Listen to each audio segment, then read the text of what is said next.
వేదిక ఆదిలాబాద్ ఆధ్వర్యంలో ఈరోజు మండల స్థాయి చెక్కుముఖి సైన్స్ సంబరాలు 2024 పోటీ పరీక్షలను స్థానిక ప్రభుత్వ ఉన్నత పాఠశాల బోర్డు నందు జన విజ్ఞాన వేదిక జిల్లా నిర్వాహకులు భైరి సతీష్ కుమార్ నిర్వహించడం జరిగింది. ఈ కార్యక్రమానికి ముఖ్య అతిథిగా ప్రభుత్వ ఉన్నత పాఠశాల ప్రధానోపాధ్యాయులు శ్రీ నరేష్ హాజరు కావడం జరిగింది. ఇదివరకే పాఠశాల స్థాయిలో చెక్కుముఖి సైన్స్ పరీక్షల్లో ప్రథమ స్థానం పొందిన మండలంలోని అన్ని యాజమాన్యాల ప్రభుత్వ ఉన్నత జిల్లా పరిషత్ గురుకులాలు మోడల్ స్కూల్ కేజీబీవి ఆశ్రమం ఉన్నత పాఠశాలలో చదివే 8, 9, 10 తరగతుల విద్యార్థులు ఈ పరీక్షను రాయటం జరిగింది.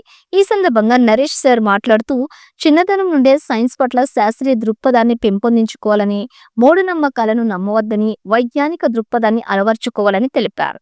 విద్యార్థులు చెంచల్ 10వ, సాయి చందన 9వ, వర్షిని 8వ విద్యార్థులు జిల్లా స్థాయికి ఎంపిక కావడం జరిగింది. ఇక జిల్లా స్థాయికి ఎంపిక కాబడినటువంటి విద్యార్థులకు ఈ నెల 28వ తేదీన ఉదయం 10:30 ప్రభుత్వ డైట్ కళాశాల ఆదిలాబాద్ నందు జిల్లా స్థాయి చెక్కుముఖి సైన్స్ టాలెంట్ టెస్ట్ నిర్వహించబడనని పరీక్షల నిర్వాహకులు తెలిపారు.